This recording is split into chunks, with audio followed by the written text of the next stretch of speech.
Meus, aquelas pessoas de um pouco mais antigas, mais idade, devem estar lembradas do tempo do Delfim Neto, ex-ministro da Economia, do tempo dos governos militares. Teve uma época que o ministro Delfim Neto chegava a justificar, foi para a rádio, televisão e jornal, justificar um aumento da inflação em função do chuchu. O preço do chuchu havia aumentado muito. Pois nós estamos revivendo algumas coisas daquele tempo. Agora, em março passado, teve até um apresentador de TV que fez um colar do tomate, que o tomate era o vilão da inflação, que estava explodindo, que não sei o quê, que tinha que aumentar juros, né? A gente sabe por que eles querem que aumente os juros, né? Nós sabemos, aqueles rentistas, aquelas pessoas que vivem só ganhando dinheiro de juro, aquela coisa toda, é essa a vida dele. Deve ter uns 30, 40 famílias nesse país que vivem só do juro que o governo paga. Mas, enfim, o chuchu, o tomate, pois ontem eu fiquei perplexo, pensei que tinha parado com essa palhaçada. Não, anunciado que houve um crescimentozinho da inflação na prévia do mês de novembro, em razão de bergamota. Bom, o preço da bergamota subiu. Espera um pouquinho, mas completamente fora da safra da bergamota. Quer dizer, se aumentou o preço da bergamota, é porque aumentou o dólar, porque ela veio de fora do país, é importada. E quantos comem bergamota importada? Ah, mas teve um aumento da conta da luz. Ah, sim, teve. Aumentou a conta da luz. A RGE aumentou, a CE aumentou 13%, por uma coisa assim, o valor da energia elétrica. Ah, sim. Só que, espera um pouquinho. Dá para admitir que impulsione um índice inflacionário, e é uma merrequinha também que dá esses 13%, porque dentro do contexto todo da inflação, a luz tem um significado só. Agora, a bergamota, esse cara tem que ter um pouco mais de respeito com a inteligência das pessoas, tem que tirar esses troços sazonais aí, tem que sair dos índices inflacionários, obviamente. E por falar em conta de luz, quando a presidente Dilma resolveu, queria baixar, cortar sensivelmente o preço da energia elétrica no país, foi um Deus nos acuda. Bom, o povo foi beneficiado, claro, mas aí, aqueles que perdem com isso, os aplicadores de bolsa de valor, aquela coisa toda, começaram, vai quebrar a energia elétrica, vai acabar com tudo, porque não sei o quê, não vão ter mais energia elétrica. Aí, porque a estiagem, não sei o quê, Sabe o que aconteceu? Explodiu a lucratividade das indústrias, das empresas de energia elétrica no Brasil. Noticiado ontem pelo jornal Valor Econômico. Crescimento sensível na lucratividade das empresas de energia elétrica, mesmo com o preço tendo baixado tanto. Vocês estão entendendo quando eu digo que o mercado, essa figura chamada mercado, é um brinquedinho dos riquinhos do Brasil e do mundo? Eles brincam com o dólar, eles brincam com o valor das moedas, né? Brincam com a bolsa de valores. Se fim de tarde se reúnem lá dentro daqueles troços dele, lá na Fiesp, naquela coisa, e um goza com a cara do outro. Ganhei 50 milhões, perdi 25 milhões. Eles brincam com milhões que ganham e perdem no mercado. E nós pagamos a conta. É por aí a coisa. Então, quando se ouve falar em mercado, bolsa, não sei o quê, ande para tudo isso aí, porque esse tipo de coisa é brincadeira de riquinho. E desafio alguém aqui, vem aqui, está aberto, viu? Pode vir aqui, espaço aberto, e me provar o contrário. Tá? Simpósio da Água, 20º Simpósio da Água, que vai até amanhã, está acontecendo lá na Funda Parque, no salão de convenções lá da Funda Parque, de extrema importância, abrangendo assuntos do simpósio brasileiro de recursos hídricos. Aí, hoje de manhã, sai a edição do semanário de quarta-feira, e a manchete de capa é essa aqui, ó. Água de Bento está em risco. Está aqui, ó, manchete inteirinha. Eu estou escrevendo um artigo na página 2, falando justamente sobre o problema da água de novo. Eu vou infernizar a vida dessa gente. Já está criado na internet um grupo de pessoas, uma comunidade no Facebook. Acesse ela lá, por favor. Participe também, para que nós possamos ter força para preservar os nossos mananciais. Aí, lá dentro, ó, na página 4, Complan autoriza obras no Barracão. Uma página inteirinha. Saiba quem votou a favor da mudança do plano diretor. Tem que mudar o plano diretor, porque aquilo é uma área de baixa densidade populacional, etc. e tal. Está no plano diretor que foi feito em 2006. Só que, peraí um pouquinho, o Complan sozinho não muda nada. Ele pode votar e aprovar, não, vamos mudar o plano diretor, etc. e tal. Que, aliás, eu fiquei perplexo de ver isso, afinal foi anunciado na minha frente, na frente do pessoal todo da Ascom, o prefeito Pazinha anunciando que o plano diretor ia sofrer uma revisão. Mas essa revisão não é assim, pontual, artigo 53. Essa revisão tem que ser ampla e totalmente discutida com a comunidade. Existe ainda, está na lei o Fórum de Políticas Públicas, apesar da gente, nós e eu, saber que um monte daquelas pessoas que deveriam participar do Fórum de Políticas Públicas e com conhecimento de causa daquilo que poderá eventualmente ser colocado em discussão e votação, não ter a mínima noção, e muitas até que fazem parte, nem sequer sabem que fazem parte do Fórum de Políticas Públicas. Mas então, antes de mudar qualquer coisa no barracão, na bacia de captação de Bento Gonçalves, passa pelo Complan, pelo Fórum de Políticas Públicas, depois pela Câmara de Vereadores, acho que até audiência pública tem que haver. Quer dizer, o caminho é longo.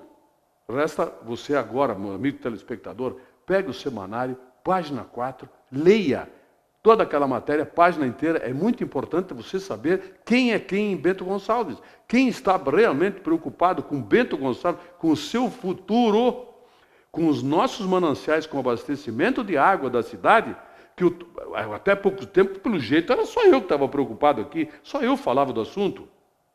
Mas agora não, agora tem comunidade na internet, o furo é mais embaixo, a coisa começou a tomar uma proporção, aquela mortandade de peixe ninguém explicou ainda, aconteceu há 18 dias, 20 dias, uma mortandade de peixe ali na barragem de São Miguel. Alguém tem que explicar aquela mortandade, e os peixes não se suicidam, eles morreram de morte matada mesmo, ou seja, poluíram aquilo. Olha, nós temos algumas coisas que elas transcendem todos os limites.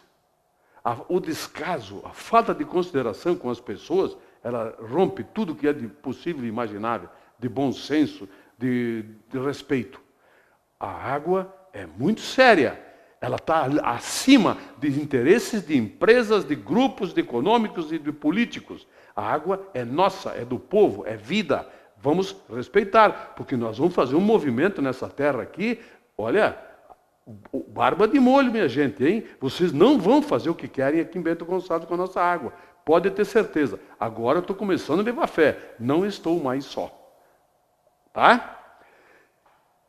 IPTU. Ano que vem, aí, em janeiro, já aumenta o IPTU de Bento, deverá aumentar pelo IGPM, inflação, etc. e tal. Bom, lá em São Paulo, o prefeito mandou um projeto de lei para a Câmara de Vereadores de São Paulo, aumentando o IPTU, um monte lá, tipo 35%, 40%, uma coisa absurda. A população de lá está em pé de guerra. Mas não é só o problema do IPTU. Quando a gente compra um imóvel, uma residência, a gente paga horrores de impostos que estão embutidos naquilo. É imposto na mão de obra, imposto no material, enfim, tudo se paga imposto.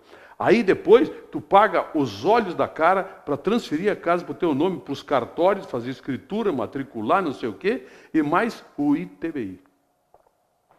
Imposto de Transmissão de Bens Imóveis. Esse imposto é de uma excrescência, é de uma violência atroz. Então, se compra um imóvel há 5 anos atrás, paga lá 100 mil reais, por exemplo, daí 3 anos, o valor de mercado, eu odeio a palavra mercado, quando alguém fala em mercado, porque é uma forma que eles encontraram de botar no nosso, entendeu?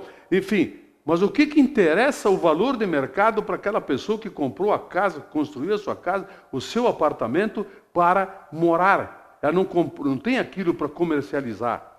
Então, pega a inflação. Quanto foi pago aquele apartamento, aquela casa? X. Aplica-se a inflação normal em cima disso, que eu também não concordo, mas já é uma forma menos agressiva. Aplica a inflação em cima disso e depois cobra o imposto, que para mim também é um absurdo, é ridículo o valor que se cobra. Chega a ter cidades que cobram 3%, 4% de imposto de transmissão de bens imóveis. Quer dizer, então, nós somos massacrados por ter Se não tiver um imóvel pagar aluguel, eles vão lhe cobrar o imposto do mesmo jeito. Quer dizer, não é preso por ter cão e preso por não ter cão também.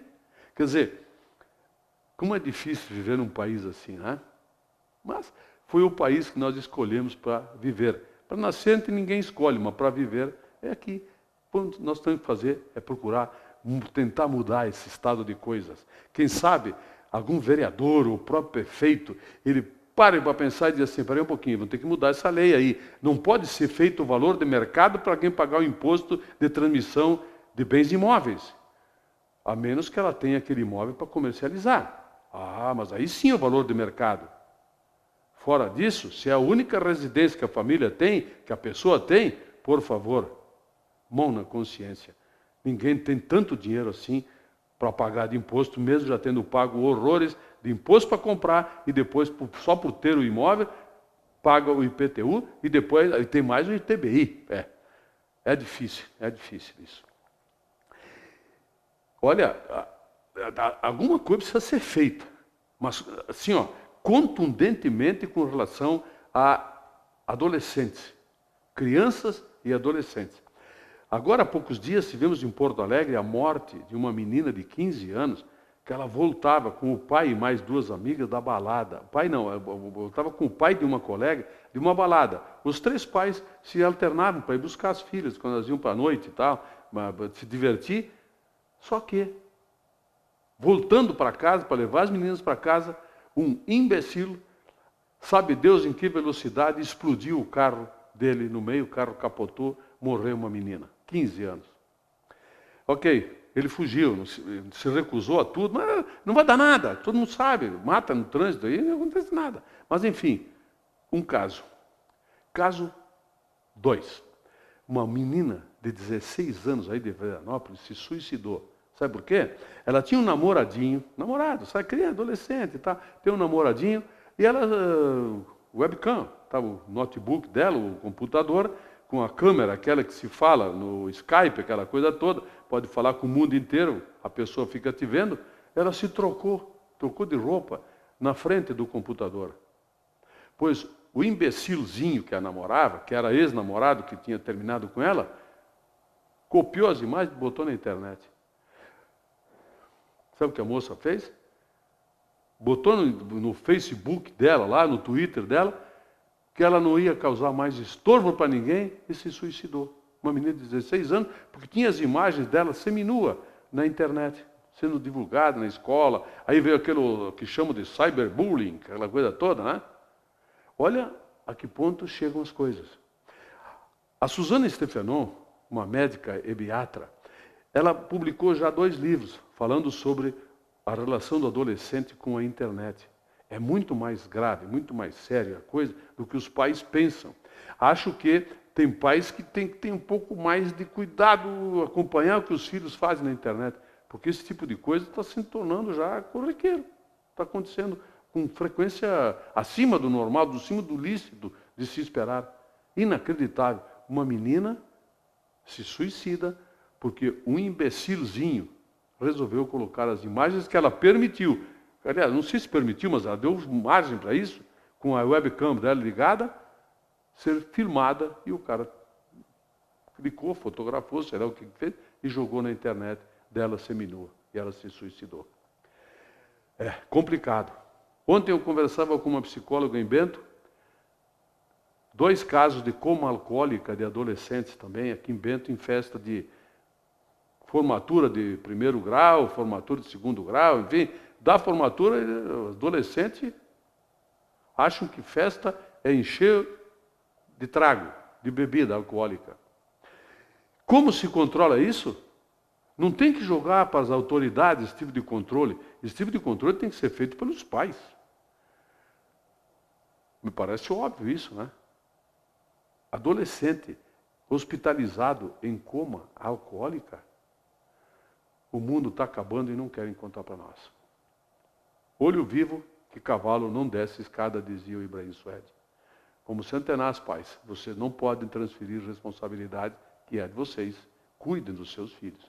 E cuidem muito bem, porque aí fora está, chovendo de gavião e de inconsequente, prontinho para desviar tudo aquilo que você ensina em casa. Mantenha o controle, senão vai dar problemas, com certeza. Hoje à noite tem Sul-Americana, Ponte Preta e São Paulo, que a dupla Grenal não participou, e tem a Copa do Brasil, que deveria ter o Grêmio Internacional lá, já que o Atlético Paranaense que está. O Atlético Paranaense, uma folha de pagamento desse tamanho aqui, eliminou os dois, o Grêmio e o Internacional. Então nós vamos estar assistindo hoje de noite, disputa da Copa do Brasil, o Atlético Paranaense contra o Flamengo. Que ano do futebol gaúcho, hein? Meu Deus do céu. Menos mal que o Grêmio ainda tem alguma chance aí de conseguir uma vaga para disputar a Libertadores no ano que vem. Tomara que consiga. Eu volto amanhã. Um abraço, meu amigo telespectador.